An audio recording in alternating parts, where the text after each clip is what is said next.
Manly Palmer Hall, 33-degree Freemason, says man is God in the making. Hinduism teaches this, that through your various incarnations, and Buddhism teaches it, that eventually through nirvana you become one with the divine, you are divine. Another Masonic writer writes, be still and know that I am God, the final recognition of the all in all, the unity of the self with the cosmos, the cognition of the divinity of the self. So this is the opposite of what the Bible teaches in the beginning. Sin would lead to death, but the serpent said, you will surely not die, you shall be like gods. So this is serpent language, this is not God language, this is Lucifer's teaching, this is not God's teaching.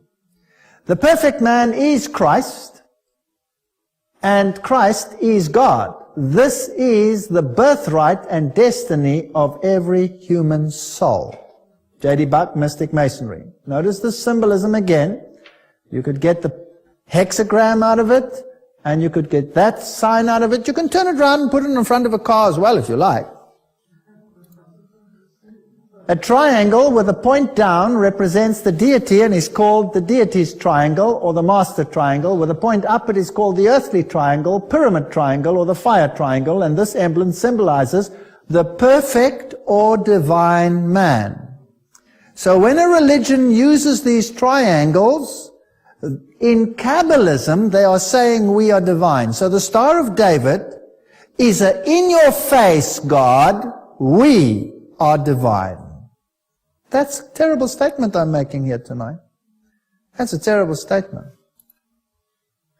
With a point upwards, the equatorial triangle stands for Shiva, the destroyer, and signifies the flame which rises upward from the funeral pyre towards heaven. The symbol is familiar to us, the Masons, in several degrees, notably the 30th degree. Notice the higher degrees get initiated into what is going on. This is Ward, Freemasonry, and the Ancient Gods. So Shiva is the god who is there represented. We'll come to that in a moment. So when you see a symbol like this, it's not as simple as it sounds. This is Kilbourne Platt, showing that Ohio, historical markers, these states are all dedicated Masonically. The double-headed eagle we've dealt with already. The 32nd degree makes the double-headed eagle its particular emblem, and of course also of the 33rd degree. In this sign we conquer is what it says over here. The Maltese cross, also the crown with the cross in it, are Masonic symbols, and you will find it is the symbol of many churches, particularly Pentecostal churches. Then you have various co-masonry degrees. For example, this is the symbol used by the Order of the Eastern Star, which is female Freemasonry, which is of course run by male Freemasonry. Freemasonry generally is a white brotherhood, but co-masonry accommodates females and black people. So to the uninitiate, it seems as if the white race is supreme. Once you get to the higher initiates, there is a different story, and Nimrod was worshipped as black or white. There is chaos created between the races, so you have the Ku Klux Klan, which is anti-black, and you have organizations which are equally anti-white. This is called dialectic thinking. Remember the Hegelian principle? You create friction between the races so that you can have synthesis in the end and bring about a new world order. So in order to unite the races, the best thing to do is to create chaos amongst the races until the pain of separation exceeds the pain of unity. You understand the Hegelian dialectic thinking? It's brilliant. It's sick, but it's brilliant. And it doesn't matter if you sacrifice hundreds of thousands of lives to achieve your objective, because the end justifies the means. It really is a terrible doctrine. So if we go to co-masonry, this is the symbol of co-masonry. Are the symbols, words, and other Masonic expressions also found within the occult? Yes, they are. They are also used in the Golden Dawn and other societies. As we say, here is the Order of the Eastern Star, here is their main center, the international headquarters, also known as the International Temple. That is where it is, in Washington, D.C. This is Prince Hall Freemasonry. This is Black Freemasonry. And very often the Masons themselves do not know about all these sub-organizations. So if you go up the ranks of Prince Hall Freemasonry, then you will find Knights Templars up there, for example. Knight Templar, well, that tells you something, right? So they really use these names. This is their own page, so this is not something that has been thought up. And the very, very highest individuals in the black world, for example, are Prince Hall Freemasons. Might I mention a name, Nelson Mandela, if you're interested? This is what they look like. So there's no such thing as it just being a white brotherhood, although each one of the groups is individually often non-informed. This is the levels. These are the levels in Freemasonry, and we can fill them in. The actual levels vary according to the source. This one here is as it was revealed by Ayn Rand, who was the girlfriend of Philip Rothschild.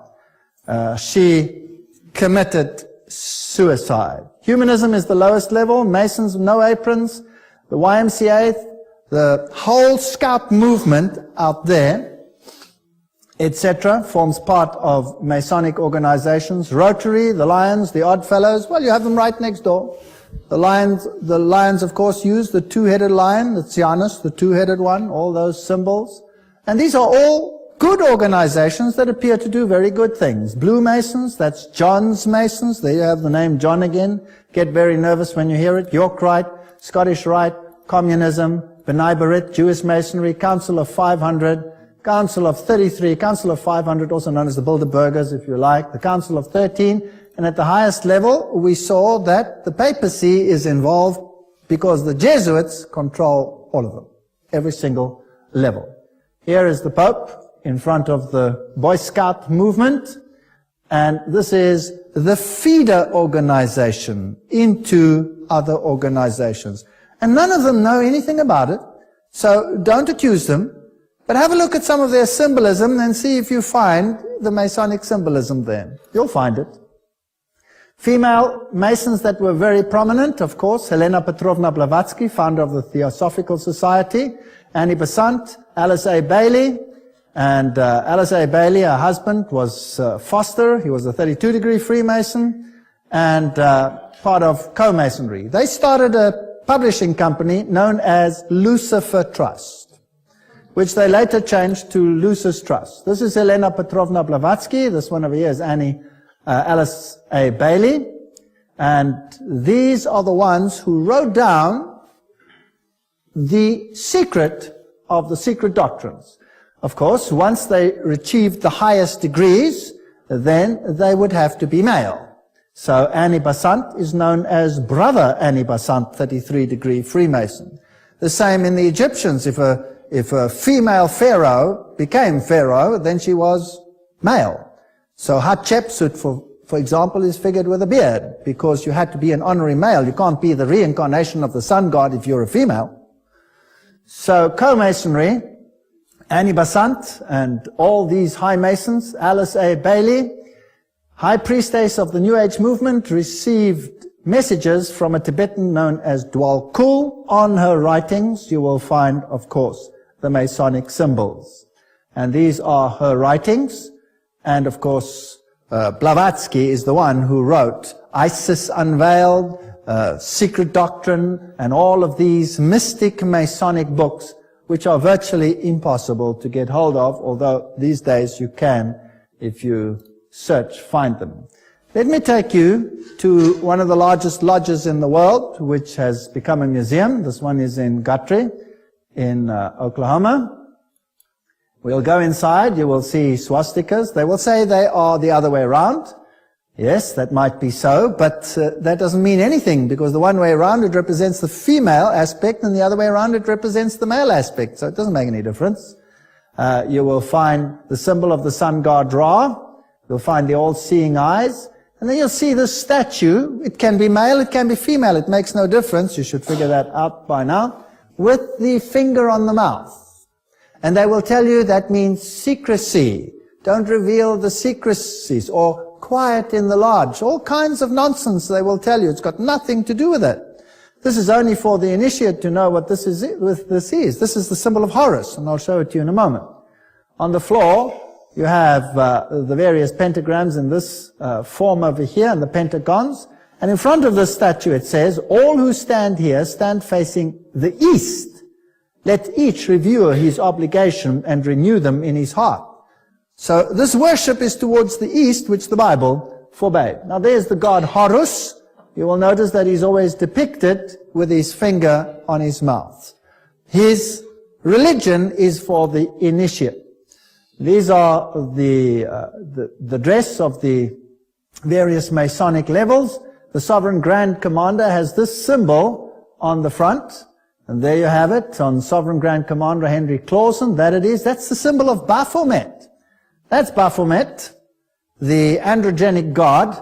And you will be surprised where Baphomet features these days. I will be showing it to you in future lectures. And of course, it's also on the building over here, which is the headquarters of the Mother Supreme Council of the world, Washington, D.C., where the Constitution for the New World Order has already been written, right there. That's Baphomet, and this is how the symbolism was also used by Aleister Crowley.